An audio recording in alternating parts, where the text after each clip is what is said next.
Hey, Loco Sports fans, welcome to a Saturday night special, Saturday night edition of the Loco Sports Lowdown. Last night it was AI. It was AI. Not good. Didn't pan out. There were the gremlin issues were abounding last night. I was up in Florence in a hotel room where, the Wi-Fi is always sketched, so Well, I I was didn't even I make an was on the effort. call for a USB baseball game. It didn't wrap up until around 11 at night Right.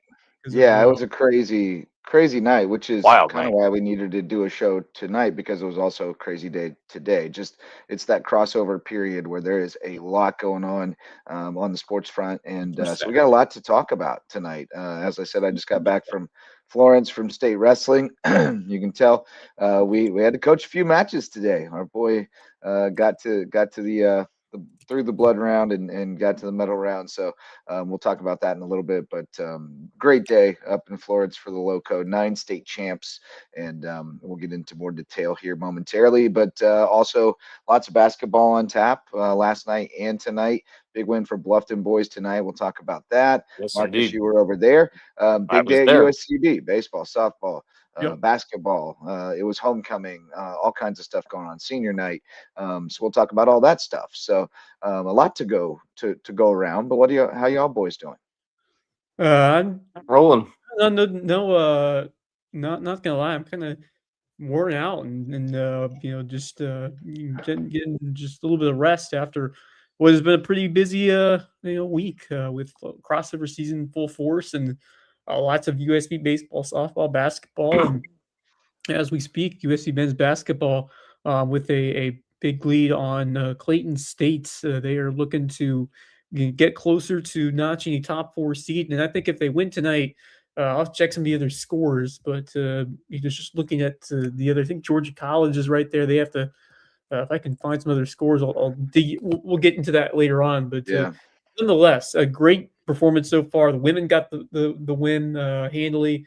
Lydia Gattosi senior night, where she had a big day, big evening of hoops for her. She was tremendous. And then the guys are with Kevon Price senior day. Yep. It's been a nice start for them, but I'm doing great. Just love this time of year. A lot going on, a lot to be keeping track of. Basketball playoffs, high school going on, wrestling.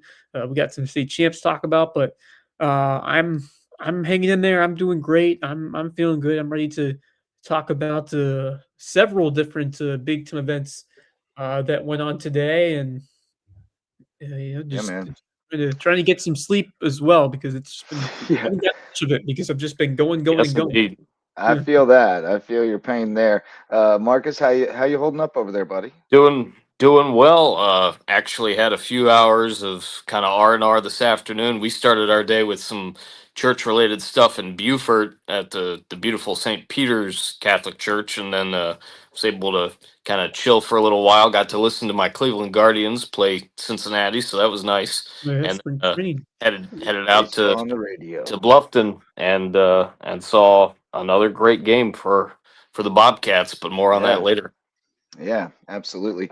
Yeah, we're going to start, well, first of all, with our sponsors, Mickelson Law Firm and WHHI TV, our presenting sponsors of the Loco Sports Lowdown and our all-star sponsors. Mickelson's been with us since the beginning, our original sponsor and our official real estate closing attorney, presenting sponsor of our Hilton Head Christian Academy coverage, and the WHHI, of course, our longtime partner in local sports and our co-custodian of Marcus Walsh. And, I like it. yeah, we share custody. Yeah, many thanks to Mickelson Law Firm and WHHI TV for all their support. But we'll start with wrestling because highest stakes, right? State championships Yep. on the line this Right. week, and a bunch of them coming home to the Loco. Most notably, I would say is that May River, after winning the dual state championship last week or 2 weeks ago, repeated as the traditional state champion as well. The South Carolina Wrestling Coaches Association recognizes the traditional state champion, which would be team points scored in the state individual tournament. So we got 2 state champs technically, but both of them go to May River this year. And the Sharks had 5 state champs in total, because Vivian Uriola was the only Loco girls champ at 130. We had 2 others make the finals. Alicia Mullins from Beaufort. We thought her season might be over earlier this year when she had a knee injury. She was able to work her way back, didn't need surgery. Got to the finals by beating 2-time state champ last night in the semis, but couldn't get it done in the finals against a really tough girl from Conway who beat her last week as well. So Alicia, with the runner-up finish, she's got, I think, 3 of those in her career now, 1 in Michigan and 2 in South Carolina, but she's headed back to Michigan to wrestle in college. Michaela Hinchy, also a finalist, and she's young, just a freshman, I think. Wow. So she'll be back for much more. She got second at 155 and lost to a very good girl from Rock Hill. But then in addition to Vivian, the Sharks also had 4 other champs on the boys' side. Stefano Calderon at 106. He's just a sophomore. Marcus Folk at 126. He's a senior, as is Thomas Bruff at 150 and Blake Butler at 157. So Sharks are sending off some really good ones there, but they got more coming up through the ranks. So they'll be reloading next year. But 4 state champs from May River boys and 1 from And the of course, girls. the double. Yeah. What's that? And of course, the double in terms of the team state title. So Yeah, couldn't have of asked for course. much better of a year. Just Oh, no. incredible dynastic run continuing for Ashley Powell.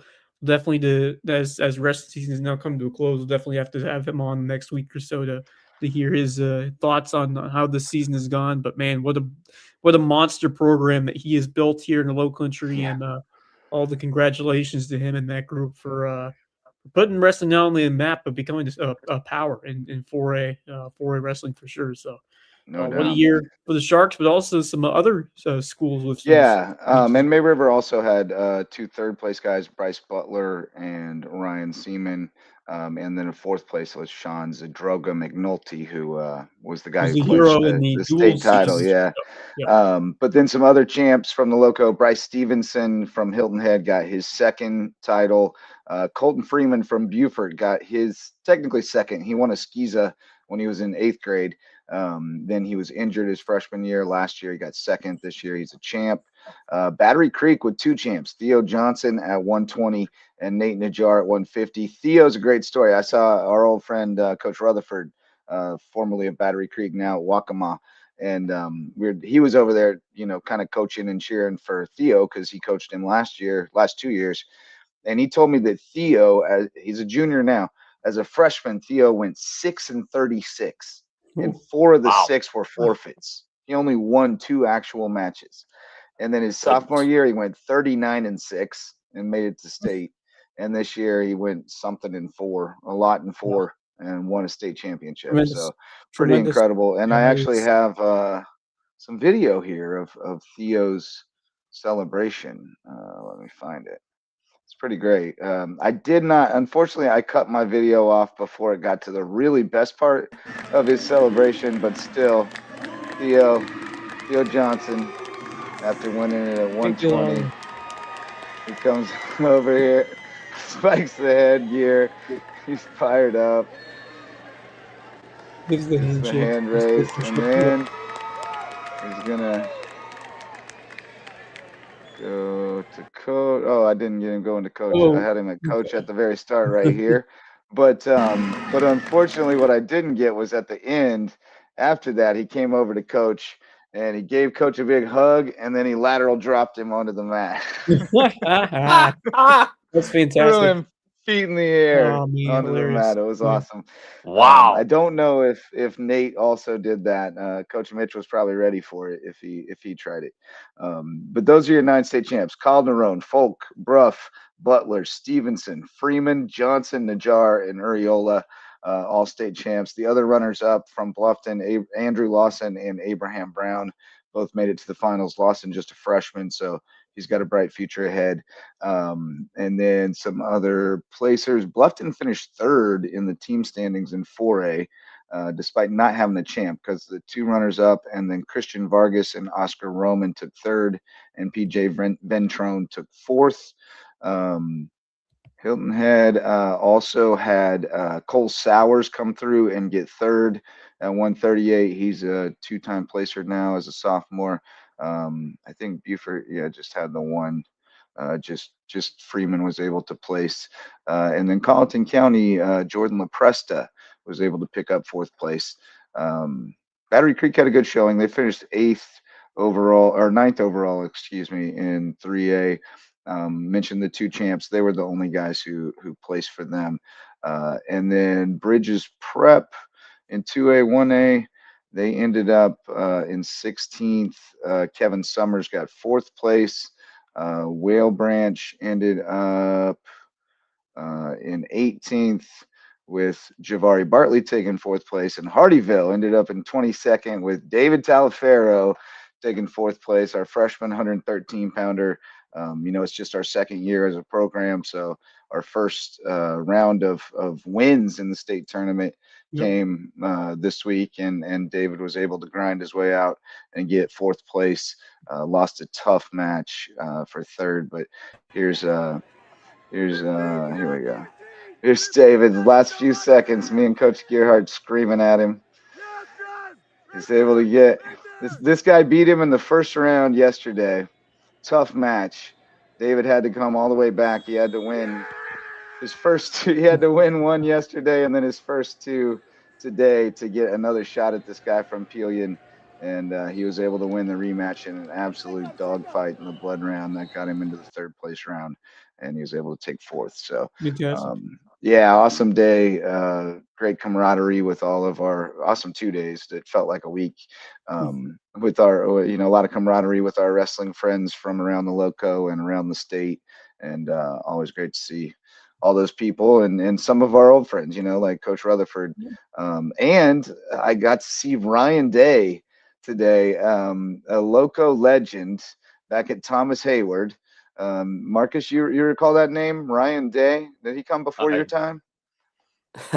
Well, I've raised my eyebrows. I hear Ryan Day. I think, of course, of the Ohio not State that football Ryan coach. Day. Not that Ryan Day. This Ryan Day was a star athlete at Thomas Hayward Academy, and his dad, Nathan Day, was a state champion wrestling coach at Battery Creek, and then then he left the Lowcountry, went up to Liberty High School, and he passed away from COVID during the first part of the pandemic.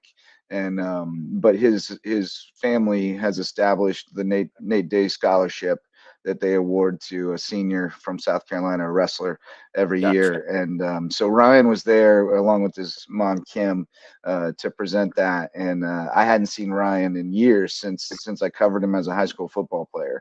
So it was great to reconnect with him. He remembered me immediately, introduced me to his wife, and that was really cool. Nathan Day was such a fixture in the wrestling community, not just in the Lowcountry, but throughout the state. And then, he went and coached up there. So he had roots on both ends of the wrestling of the state. A lot of guys have roots in the lower state or in the upper state, but he kind of crossed boundaries and knew everybody everywhere. And so it was pretty touching to have that moment. They have that before the finals, whenever all eyes are on everybody. They do the Hall of Fame inductions, and they do the Nate Day Scholarship. So they did it big for the finals, man. It was really cool. It's awesome. They had the light show going in the Florence Center, cold sparks as they announced them and walked them out. It was really cool. To answer your question, that Ryan Day, no, but his dad a little bit, primarily via you, JJ, and also just doing some research, certainly with sports over there. So I knew of Nate a little bit. 10-4. Yeah, that's true. There's a good note from Jason Alfonso. It was announced in the program, the South Carolina Wrestling Coaches Association program. They polled all the wrestling coaches, and May River Shark Invitational was voted best hospitality room in the state. And Nice. they had a little ad in the program that said something about you may wonder how wrestling coaches choose what tournaments they're going to go to. You may think that they consider the competition, the travel, all this stuff. Nope. All that matters is the hospitality room. So yeah, they gave, I forgot who got honorable mention. I think Dutch Fork Silver Fox got the honorable mention, second place, but May River Shark Invitational #1. As Special always, shout taking out the to the taco salad with Doritos crumbled on top. That got special Oh, mention in the ad. But they always have good stuff. They had some, bro. They had some like breakfast sandwiches on little buns that I don't even know what all was in there, but they were amazing. And breakfast burritos, oh like yeah. whole breakfast burritos. Wow. Yeah, absolutely legit food. I get to take some credit because I spent like $30 on stuff to serve it on, like plates and forks and stuff. So I get to take some There you credit go. for it. But no, it was really cool. Awesome couple of days at the Florence Center, and a real shout out to the South Carolina Wrestling Coaches Association for upping the presentation on this thing in the last few years. It felt like a big time event. It was great to see the big time, the girls treated as big time too. And I think that's going to keep growing. And I think we'll see 2 classifications next year, which will be good for competitive balance. And but no, I love wrestling. I could go on about it all night, but let's shift gears, boys. Let's talk a little hoops, because we had a bunch of playoff games starting last night. We had a few on tap. In the high school league, we only had one team get out, right? Last night? Oh no, We had 2. two, I believe. Buford and Hampton Buford County. girls. Yeah, Buford Buford girls and girls took care Hampton of County boys. business 70 to 70 to 57 against Bishop 57. England. Yep. And the Hampton County boys smoked York Prep Yes. 69-39.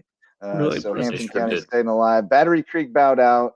Fox Creek is they're a unit, and they took out Battery Creek 87-54 was the final there. 87-54. Yeah, Saw that this afternoon. but it was a pretty good. Well, I guess 2 of them lost. Patrick Henry and Carlton Prep both bowed out The in the prep season girls. playoffs, but Hilton Head Prep with the Ooh. upset. They were a 6 seed, beat the number 3 seed Calhoun Academy 44-40.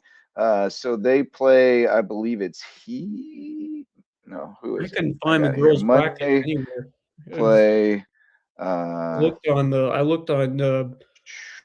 Skiza site. I looked Greenwood on Twitter. I looked at on 3:30.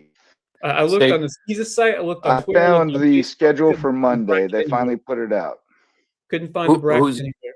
Who's that again, JJ? JJ found it, Wes. Who's that again? We Yeah, couldn't hear you. Hilton Head Prep plays Greenwood Christian at 3:30 Monday at But I wish they Sumter. would put the actual bracket on the website. Like they have the schedule. Right. But I want to see if like an actual bracket. I hear you. I don't understand why we makes can't no get sense. an actual bracket. They exist. I've seen people post pictures of them. Yeah, I've seen but some on Twitter, but like the Prep Hoops Twitter page posted a few of them, the boys, but I haven't seen any girls, and I haven't seen them on Facebook. I haven't seen them on the actual Skiza website. I mean, it's I gotta be know something it's getting ridiculous, honestly. Yeah.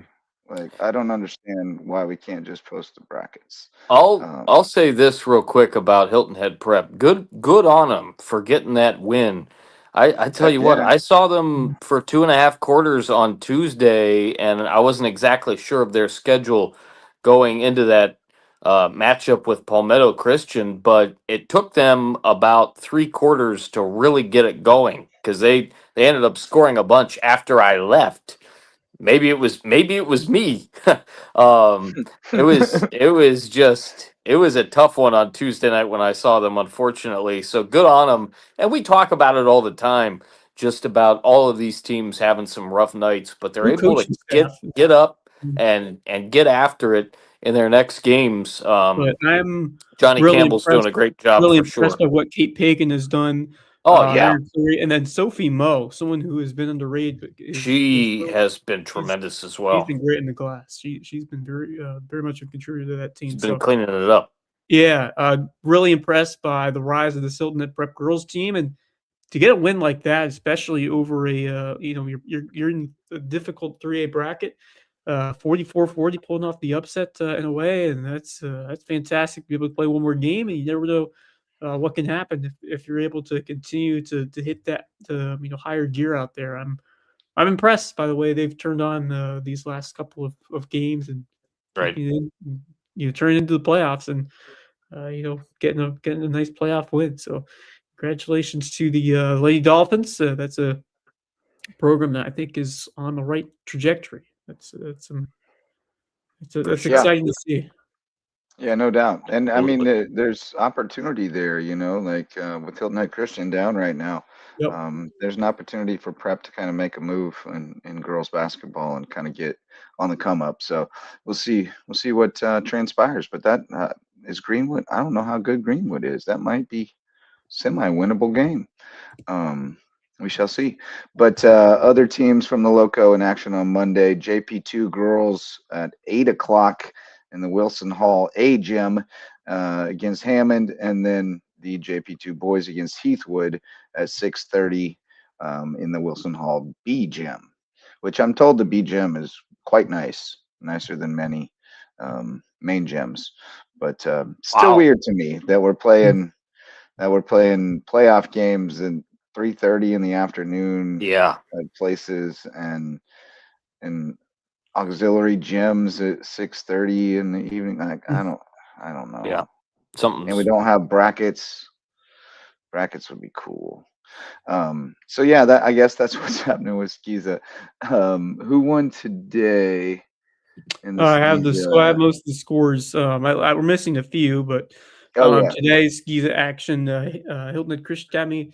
You mentioned, I think it's been there. They lost to Hammond 72-56. JP2 with a nice win over Porter Gowd. That Porter Gowd team, they may be down this year, but that's a storied program. They've had some great teams in the past over there at Porter Gowd. So that's pretty cool to see JP2 knock them off and end their season. And then on the 3A side, Hilton Head Prep falling to Spartanburg Christian, and then Thomas Hayward falling to Charleston Collegiate. We're still waiting on Beaufort Academy Faith Christian score. That was at the Sumter Civic Center where that game was played. So we're still waiting for a score there. But JP2 marches on. Somebody I'm sure will post it on this Yep. Facebook group. Good to see JP2 get that win over Porter Gowd. That's like I said, a perennial strong program, and yeah. It was to show how good that team has been this year in JP2. Indeed. No, that's a good win for them. Anytime you beat Porter Gowd is pretty good. Especially in basketball. I mean, like I said, they've had. Yeah, that's what I meant. Yeah. In some sports, it might not be as big a deal, but although they're usually pretty good in about everything, honestly. But all right, I got so many tabs open here, boys. High school league basketball tonight. It was some boys, some girls, but I think we only had boys tonight. Wilson beat Hilton Head 69-59. Good Very showing. valiant effort, though. Very valiant effort by the Seahawks. Yeah, tough performance on the road from Hilton Head. But Wilson advances and will come to Bluffton next because the Bobcats That'll be Tuesday. 61-45 There was over very Darlington. little drama in this one. It was pretty not much. Bluffton had this one pretty much all the way. There was no stress, very little stress in this one. They started off very strong early. They're up double digits, I believe, by the end of the first quarter. And yeah, it was 18-7 at the end of one, and they just rolled. Harry Skinner, Ethan Foster, those guys primarily. Obviously, Isaiah Gadsden, Malcolm Gordon, Luke Cairns continues to play really well. Cordell Holly off the bench, I thought was absolutely outstanding. He was electric. I really thought he made a big. It is Skinner and Foster again leading the way. And if I had a third guy, I think I actually would give it to Cordell because he did some things that I hadn't quite seen out of him on the basketball floor. That was the best game he I've made seen some him play. deep shots too. Yeah, he's got a shot. Yeah. I mean, great to see. Well, they need him. They need him to step up because with the LaRue kids out, they need another guy, and that's good. That's a good sign. I'm kind of bullish now. I know Wilson's real good. Especially, I know they are. The way you see Hilton Head hung with Wilson, that was a 10-point game. You kind of see where I think this will be I think this will be a game. I think this one should be if Bluffton's able to play like they did tonight and hit some big shots and find some opportunities to thrive on offense and maybe get some turnovers and stops on D. I think it should be a bowl game for a shot at a trip to the lower state title game. On the side of Darlington, real quick, before I add a final thought about that upcoming matchup that Bluffton has against Wilson, I was really impressed with a couple of guys on Darlington, specifically number one, Jaden McMillan. He was putting in bucket after bucket, matching Skinner and Foster shot for shot.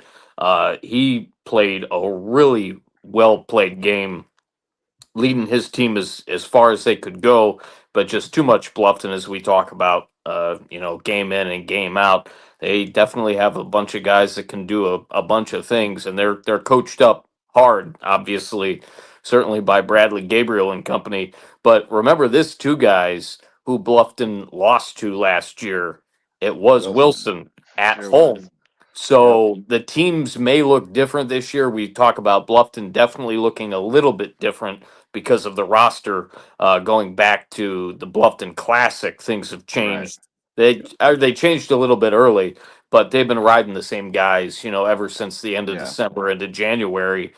This team's going to be ready at home again to fire off on all cylinders. I really wish I could be there, but I don't think I'll have a chance to be. Tuesday I've got to night. be on the south end of. Yeah, that'll be Tuesday night. I have to be at the south end of the island by about 7 o'clock, and I'm guessing the tip will probably be 6:30, 7 o'clock, I something think like it could that. be. I remember once they get to the third round, they push it later from past years, so it could be around 7. We'll have to see what the time is. It'd But be a it'll great probably be game. somewhere around there. And I expect it to be a good game. Wilson, Yeah. they have some talent there, but you saw, there's matchups are so determinant on a lot of these games. So Yep. Yeah, I think the one thing that may be different with Hilton Head versus Bluffton matching up with them is Hilton Head's pretty long on the perimeter. Very true. Tajay and Ketis are both, pretty long, tall guards.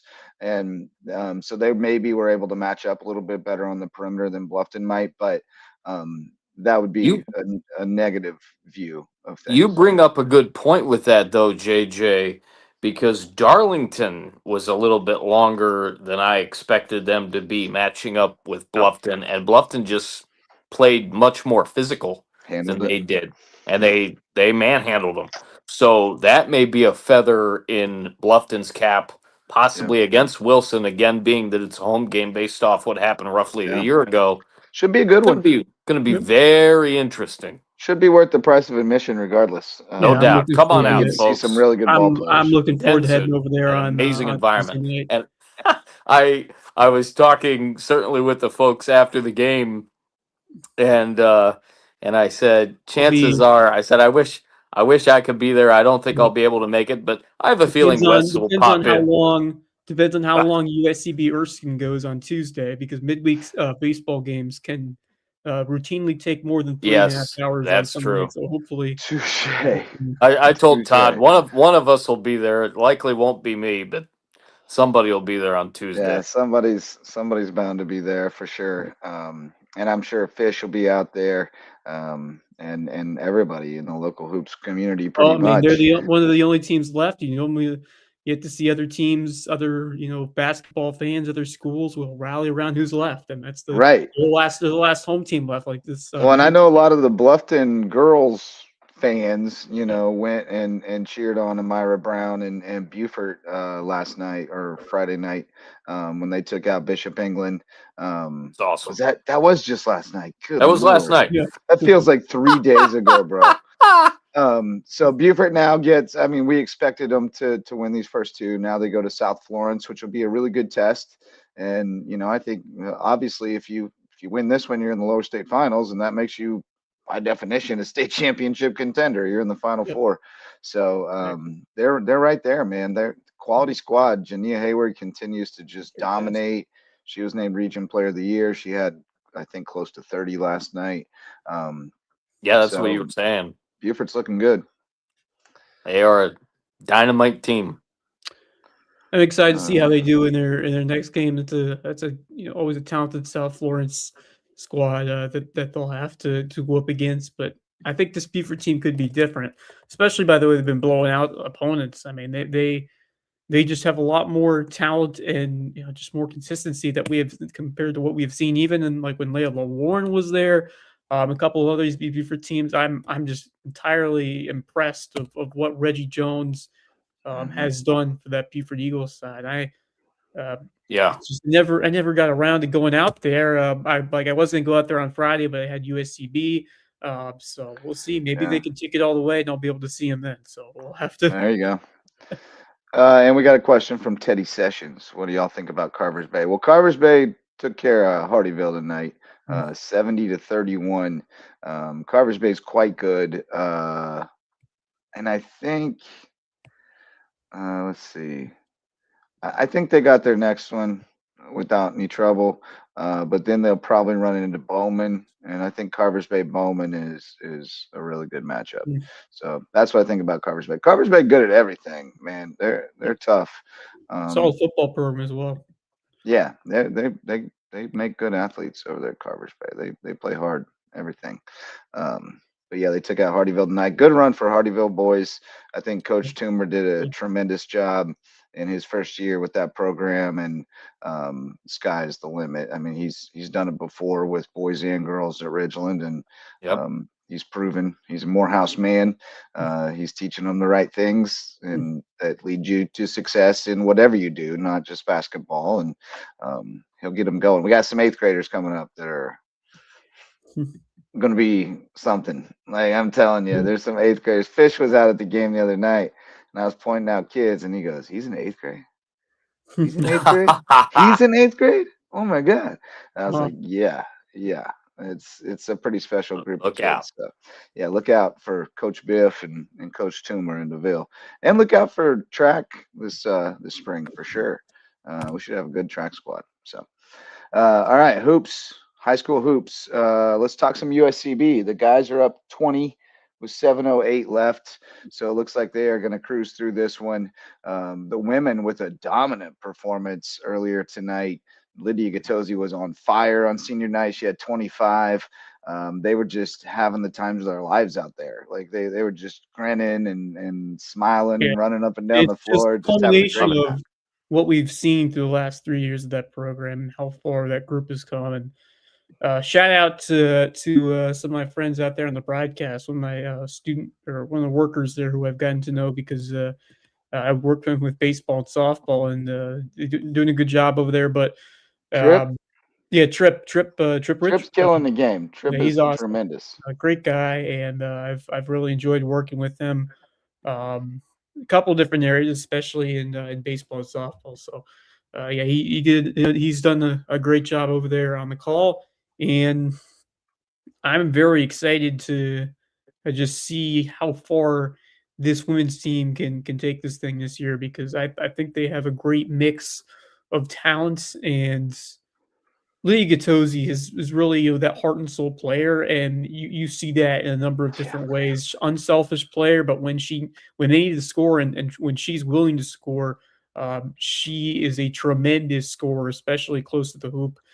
She can shoot it as well, and just a great leader of her teammates and a spectacular role model for the rest of this team. And I mean, exemplifies so many important attributes that you need to perform well out there. And it's cool to see Lydia and Kayvon Price get their kind of their own senior nights, because they've both been instrumental, especially Lydia. And you look back at her missing that first season to an injury, and just the courage and also just the knowledge that she picked up from a season on the bench, and just watching them absorbing the system. And certainly she had some growing pains when she started her second year, but this season that you're seeing the full Lydia Gattosi that we expected to see when we first heard about her coming in. And just what a tremendous contributor and difference maker to that team over these last full 3 years. And and just seeing the hugs and the happiness and the celebrations after the game, after Lydia produced a tremendous effort in that last regular season home game, and you kind of get chills just be seeing that this journey coming to an end now for her, and the strides that she has made as a person and as a player. Yeah, I heard on the broadcast tonight that she plans to go to Carolina, South Carolina, and Columbia, Awesome. and get a Nice. graduate degree in journalism and mass communication. Fantastic. There you go. Sucker. Welcome to the club, sucker. But no, she'll be tremendous. She wants to be on air, One of us. So, Very nice. and she'll be good at that. She'll be really good at that. She already is. She does the Yeah. Sand Shark Show, which was born out of Gatozy on the Go, her little web series that she did. Oh, nice. She's terrific. She's Great awesome. kid. We're lucky to know her. Yep. And the USCB women, as you saw in those standings, are sitting in second place. Columbus State's going to win the league. Yeah, they've already clinched it. Right, but USCB trying to hold on to second. They got Augusta right on their heels and North Georgia, and we have to go to North Georgia next Saturday. So we still could be in play 2 through 4, depending on how that goes. But Yeah, as a long as lot we of moving factors over there. if we win, we're 2, period. It would be really nice against North Georgia. Of course, they beat them at home that first meeting where Janai had a big shot there at the end. But that should be a pretty fun rematch. Then you look at the men's standings of where they are now. So USCB about to move to 13-6 if they're able to close out this one against Clayton State, as they have a 20-point or so lead last time. Yeah, they're up 93-74 with 5 minutes left. Yeah, this seems, it's you can sharpie it now. It's but yeah, they'll move to 13-6. We'll have to look out here is that the game that we're looking at is well, the Peach Belt scoreboard isn't working. We have to go to live stats, or at least it's you got to go to live stats. That's the only way. Yes, the Peach Belt scoreboard only shows you when they enter the final score. Okay, fair enough.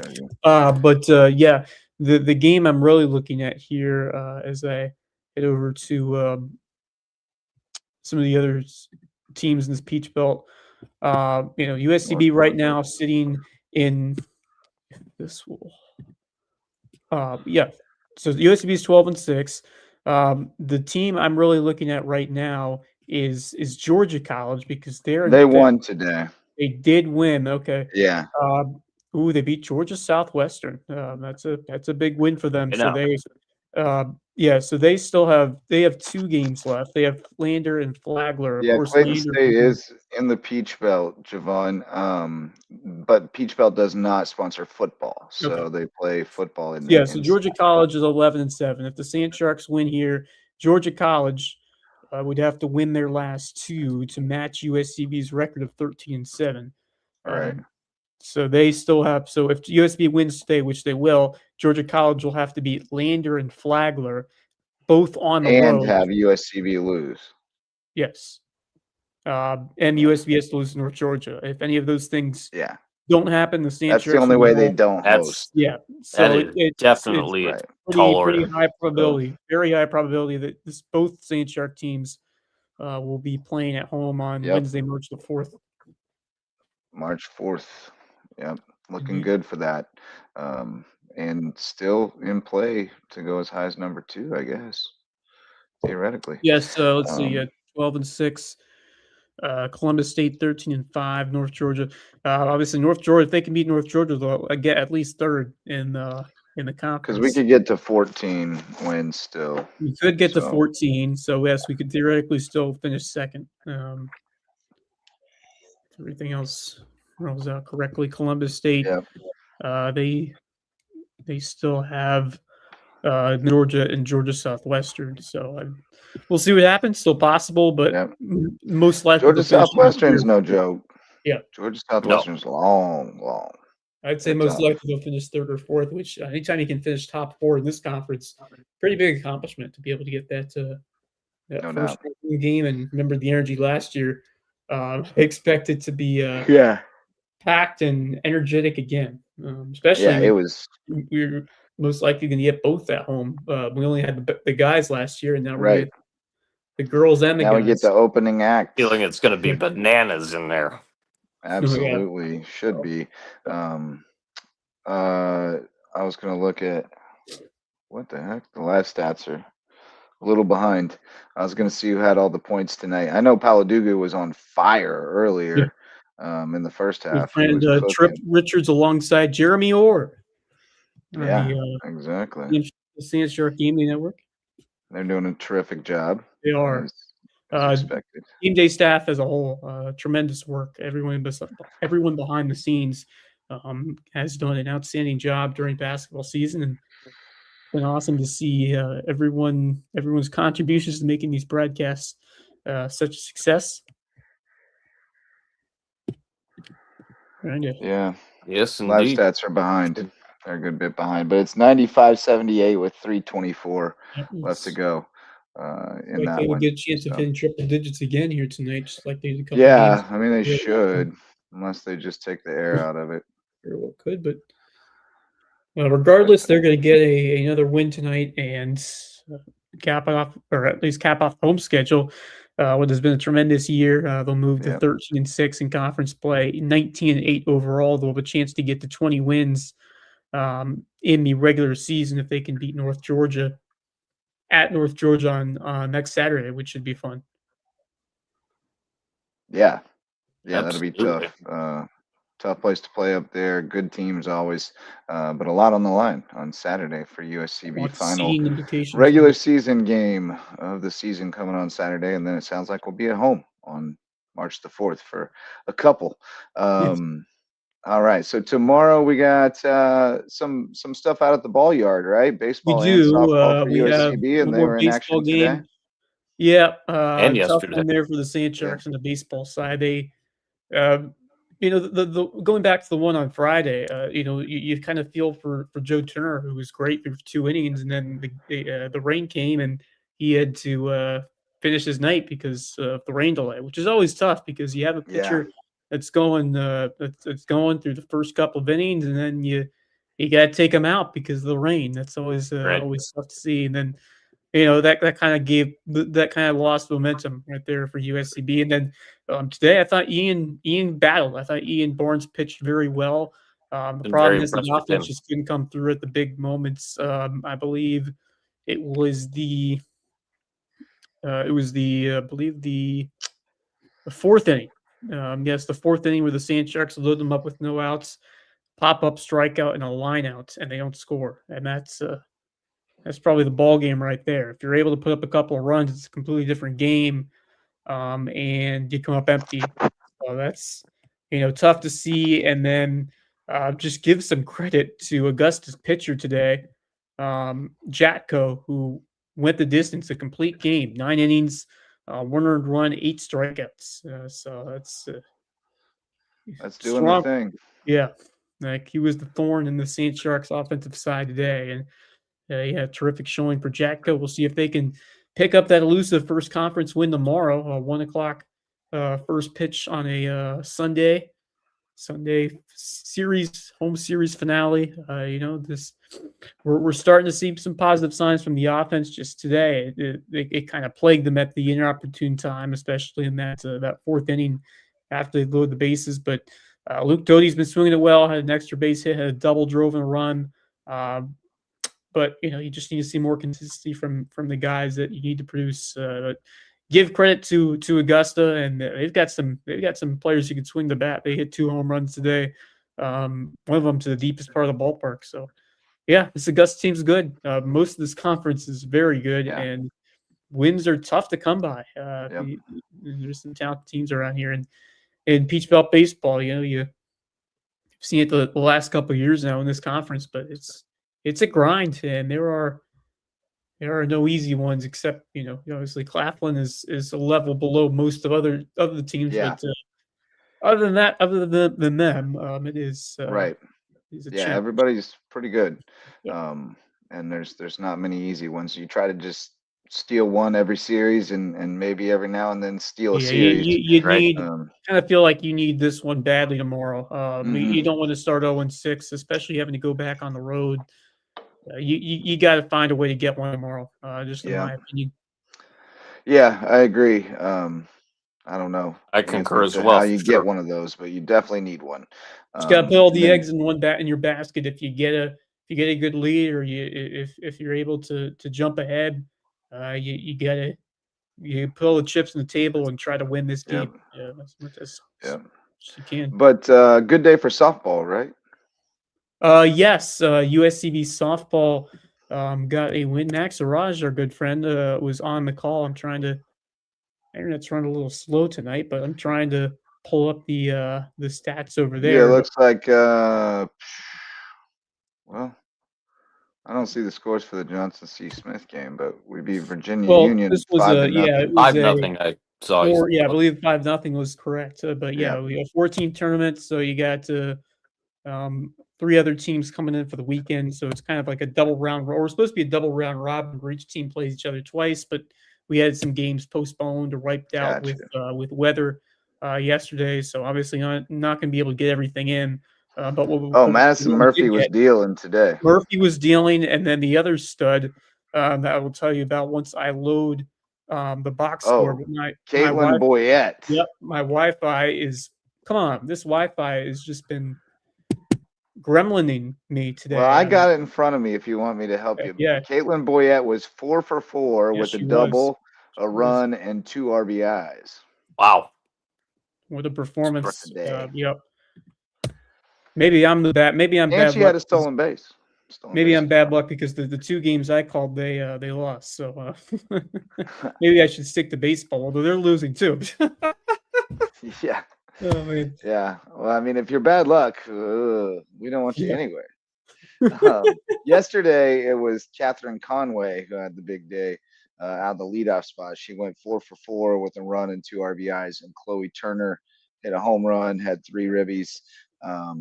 And Yeah, then boy with a double Murphy with was one of also the 4 the hits. winner Yeah, and yesterday. then Ashley Greaser went 3 for 3 from the 8 spot in the lineup. So, Nice. and to my Whitlock, 3 players went batted 1,000 in their games in this game today. Tamaya, Boyette, Nice. and Ashley Greaser playing first. So, good to see the offense churning the way it has, and of course Murphy, I believe gave up 2 hits. 2 hits through 7 and 10 Yeah. strikeouts. So she was Yeah.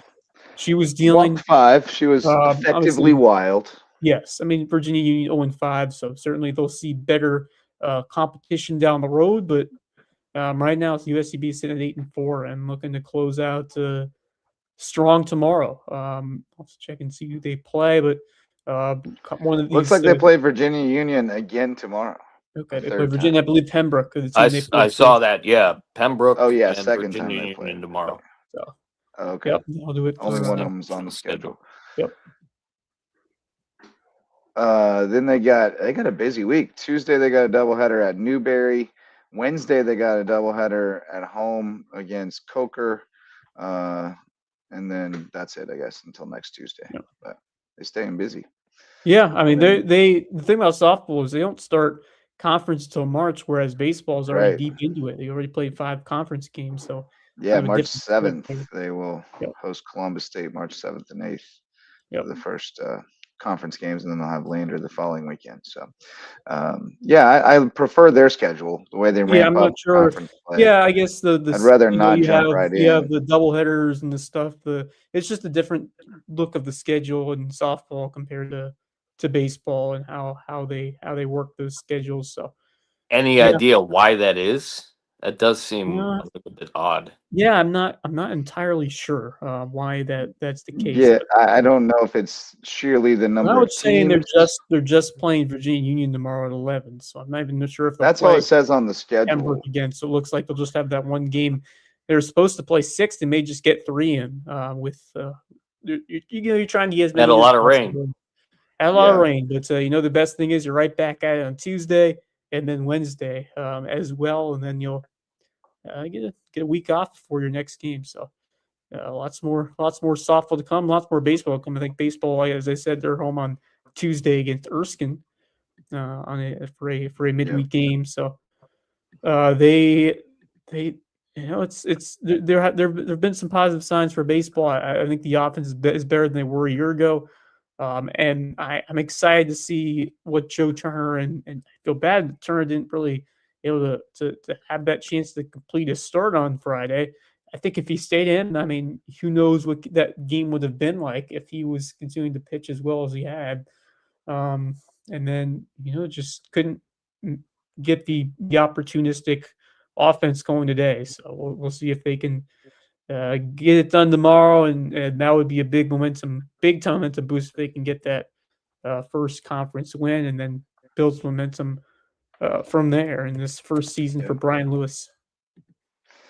All right. I think that's all the big local news. I think we're all caught up there. So we'll shout out Hudson Seafood House on the docks, one of our all-star or one of our Loco Booster Club sponsors and presenting sponsor of the Under the Bus podcast, our great show with Bob Stevens, Curry Kirkpatrick, and Rich Basirico, and sometimes me, and sometimes Wes behind the controls, sometimes Max even.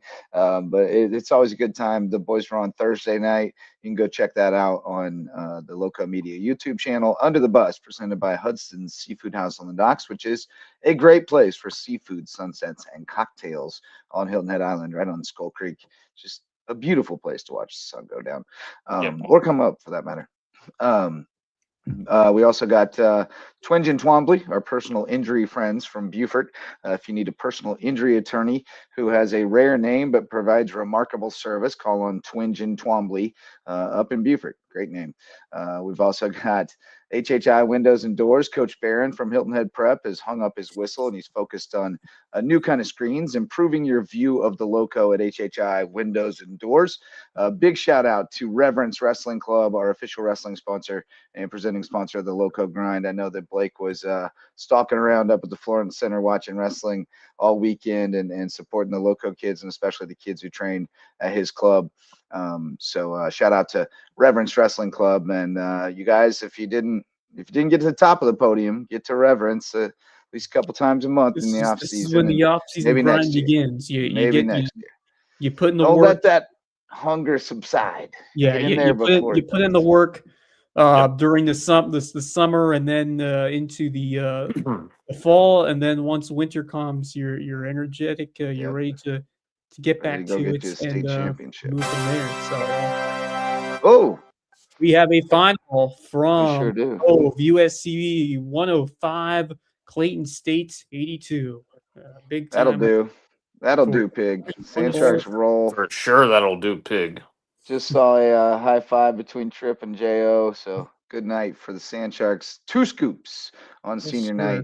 And our final sponsor, Jay's Barbershop, the place to be in Ridgeland, whether you need a haircut or not. And we had our friend Jason Alfonso chipping in earlier in the comments from Jay's Barbershop. Go see him and get your hair cut. You might run into One Time or Tony O'Banner or any other number of Loco celebrities who get their hair cut over at Jay's Barbershop. All right, boys, parting thoughts. Marcus Walsh, you're up first. Got a couple of quick ones. First off, I want to say about Sean McNulty. That dude is just an animal. I mean, I remember seeing him certainly on the football field at May River, and certainly what he does on the wrestling mat as well. He is an absolute animal. Congrats to everybody involved in the state tournament there the last couple of days. And good story on McNulty. Thanks to you, JJ, for filling us in too. Yeah, man. Good story on McNulty that Coach Powell shared on the Loco Grind last week is that, he had a kind of a health scare and wasn't sure. It kind of messed him up during football season, and he wasn't sure if he was going to be able to wrestle. And then he got the go ahead and ended up having a terrific season, finishing 4th at state and clinching the state championship dual win. So, yeah, very cool for him. Good stuff. The other thing that I wanted to mention was that typically it was done last week yearly, but today the official, the unofficial top 16 teams for March Madness were selected. And this is the way things look at the moment. In the Midwest, Michigan is your number 1 seed, Houston is your number 2, Florida is 3, and Virginia is 4. In the East, Duke is the number 1 seed, Illinois is the 2 seed, Kansas the 3, who just lost to Cincinnati by 16 today, by the way. And then Vanderbilt is 4. In the West, Arizona's the 1 seed, Purdue the 2, Gonzaga the 3, and the Michigan State Spartans are 4. And in the South, Iowa State is the number 1 seed, UConn is the 2, the Nebraska Cornhuskers, who have been a surprise of Division I men's college basketball this Yes. season, they are the 3 seed, and the Texas Tech Red Raiders are 4, but they lost Toppin the other day, and Yeah. he's going to be out possibly until the tournament, if not longer. That could very well be a big loss for them. So just to get everybody's appetite going for March Yeah. Madness, it is right around the corner. I'm way over bracketology and all this because, like, what's the point? It's It an could incomplete. change, It's an incomplete Tuesday. data set. Yeah. Like, so what's the point of stacking them up now Things when are that's so not? volatile. I mean, how many times do they actually get it close? I mean, sometimes You they could, will, but I like mean, we don't have all projecting the which teams are information. in or Yeah, out is one thing, but the seeding and all that's too much. yeah. I mean, I understand why that you go with the top 4 just to give the fans a taste of what Right. you're going to see in a couple What of it weeks. would be It now. I love it. Yeah, builds the people love that crap. selection Sunday. I'm over it. So, yeah. But before we go away from you, Marcus Walsh, Javon wants to know: did you hear what got that fan ejected tonight?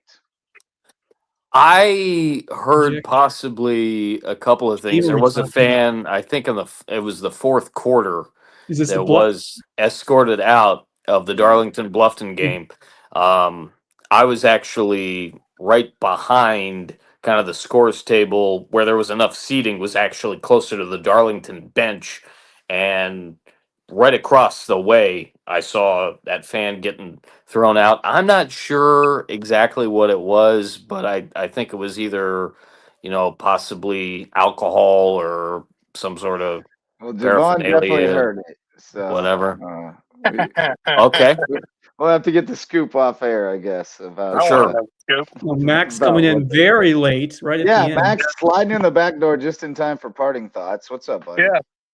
Oh, doing good. Just got done over at the Cove. USCB getting the By the way, 105. we talked about the USCB game, but the game I want to ask about was the other game that you did at the end. I want to hear about that game. Yeah, so obviously day 2 of the Sandshark Invitational for softball. Of course, USCB picking up a win in game 2 of 3 games today over Virginia Union. They now have 27 runs through their 3 games in this invitational tournament. So really impressive for the Sandsharks this weekend. Madison Murphy's been fantastic in her 2 outings for the Sandsharks. But the third game we had following that Virginia Union USCB game was Virginia Union and UNC Pembroke. And boy, was it a doozy. Back and forth battle for the first 3 innings. Virginia Union got up big, 14-9 at one point.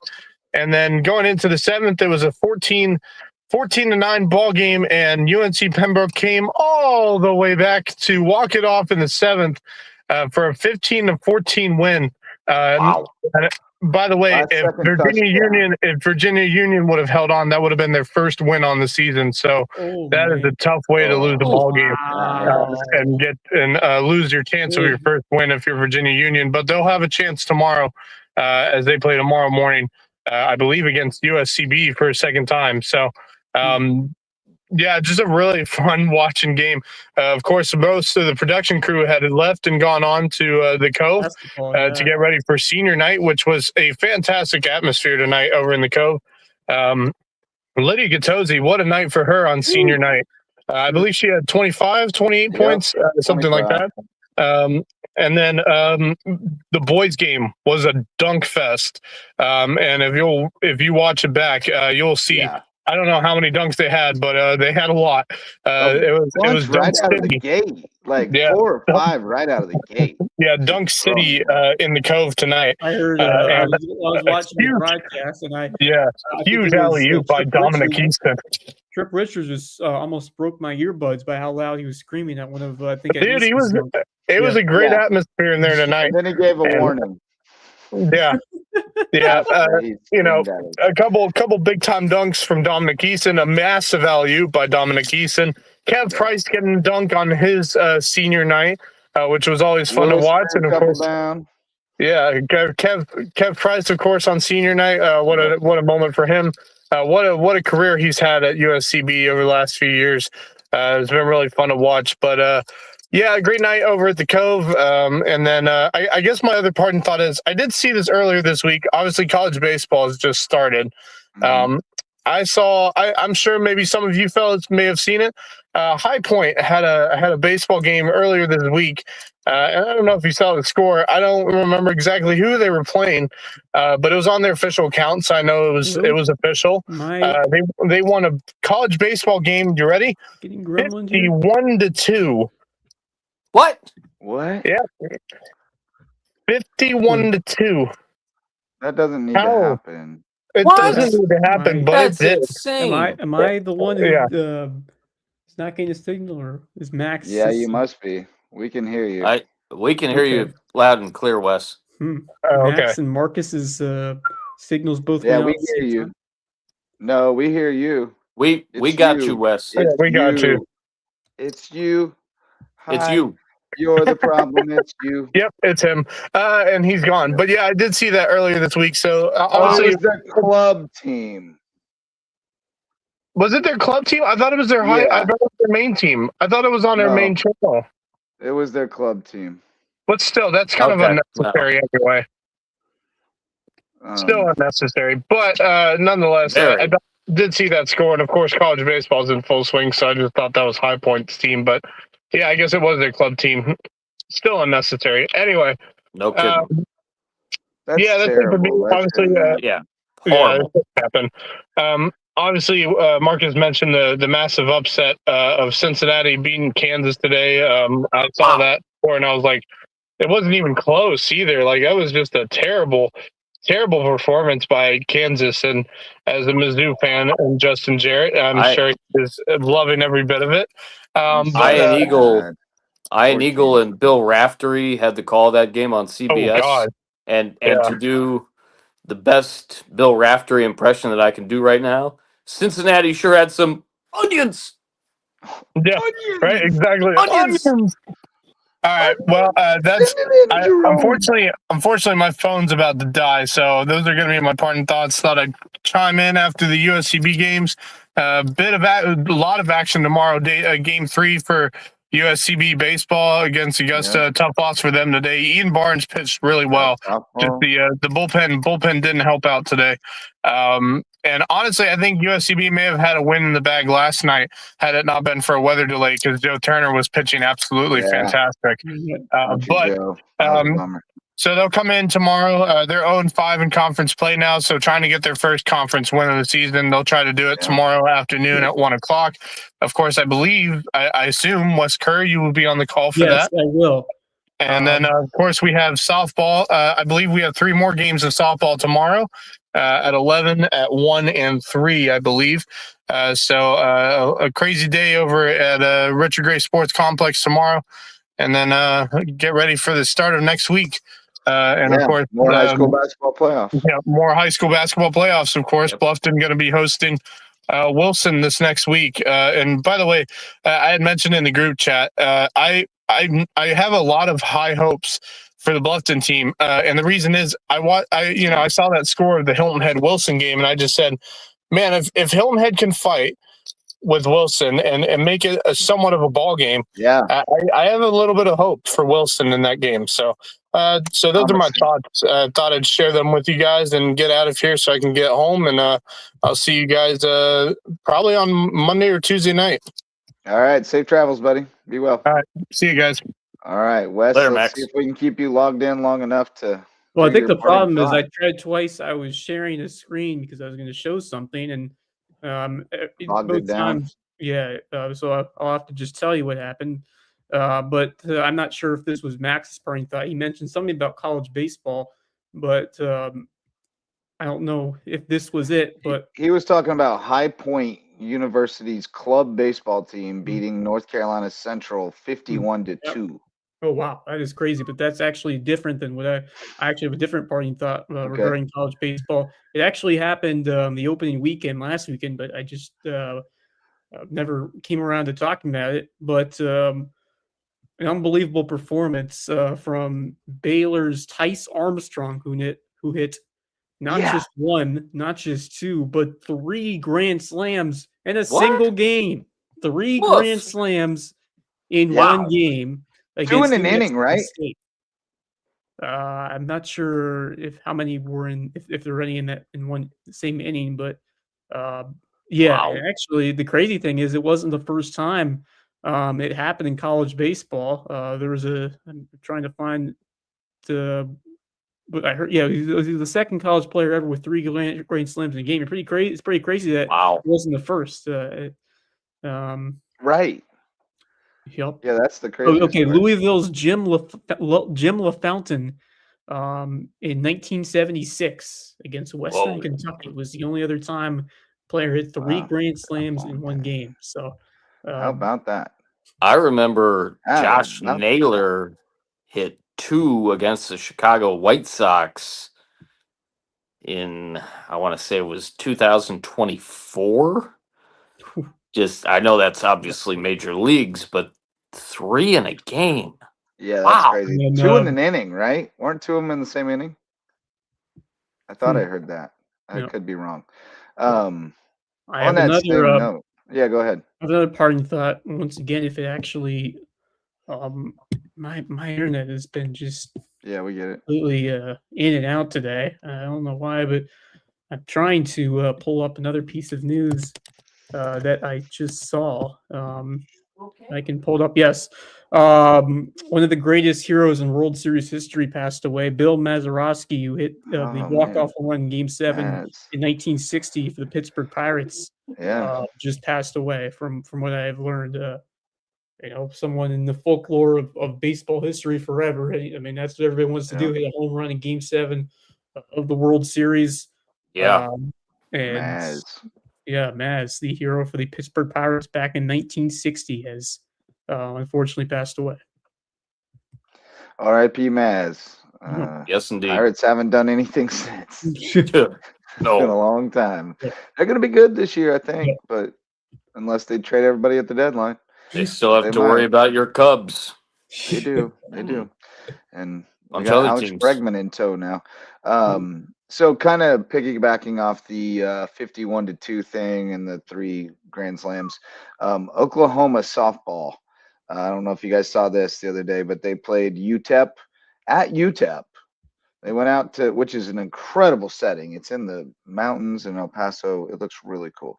Out in the West Texas town Always of El Paso. always see it when I'm watching the Sun Bowl on CBS. Yeah, it looks Those gorgeous. mountains. Looks great. But Oklahoma drilled them in softball 34-0. Oh my. Totally unnecessary. It was already 20-0 through 3, and then Oklahoma didn't score in the 4th, and then scored 14 in the 5th. Here's the thing: I've called a lot of college baseball, and when teams have gone ahead by 10+ runs, the common thing to do is to call pinch hitters on to your lineup. Right. Yeah. Sure. And they may have done that. I'm going to look at the box score here. Yeah, I mean, they played a lot of kids, Right. no doubt. But like, you can also, I've seen this a lot in softball. When you get a real big lead like that, you just walk off the bases. Like, Yeah. you don't make your kids make outs and affect their batting average, but you just walk off the bases. You don't have to keep hitting. You don't have to get 25 hits, like that's a little excessive. So I didn't like that much, but I already am not a big OU softball fan. I think they have an unfair advantage playing the national championship in their hometown every year. I think it's an unfair recruiting advantage, but down with OU softball, but they did beat UTEP 34-0, which is just bananas. Yep, they're the Steelers. And then more It was fun a with softball crazy game. numbers. It was not a football game. That broke right. No, And more crazy numbers for you. They had 2 grand slams in that game, by the way. One more crazy number for you. I saw earlier today that Erskine started the season, their men's basketball team, with 55 players listed on the roster. They are now down to 45 players. They've shedded 11. Do you want to take a guess at their record? They've played 24 games. 24 games. What do you think their record is? 23-1. 0-24. What? I'm not Is kidding. that real? I got. They are 0-24. They have, Kirsten at and one Jess. time, they had Oh. 55 players listed on the roster. They now have 44. Oh my! Some people are being sold a bill of goods. What in the Lord. world is going on over there? That What is the heck? absolutely wild. Oh my! 0-24, 0-19 in conference play. Oh. They Wow. they nearly got Lisa McCray. They lost by 1. They have 2 more Almost games got left. Emmanuel, 6-point Yeah. defeat. But I mean, you can count on one hand the number of games. Oh, they lost to Francis Marion by 2. But you can still count on one hand the number of games decided in single digits. Like they're. It's like the 2008 Lions. They had so many close games, they just couldn't win them. Right. That's rough. 0-24 with 55 players on the roster. It's rough. Yeah, that is Yikes. Yeah. Well, Send in the they dogs. might see a little turnover next year, I might suspect. But on that note, boys, good show tonight. I was able to power through. Hope I mostly made sense in my tired stupor. But good show tonight. You guys sounded good. We told the people a lot of things about what's happening on the LowcoSports scene. So thanks to all of our sponsors for making it possible, and thanks to all of you for showing up to listen or watch. Thanks to Marcus Walsh and Wes Kerr. For those guys, I'm Justin Jarrett. Till next time, go Loco.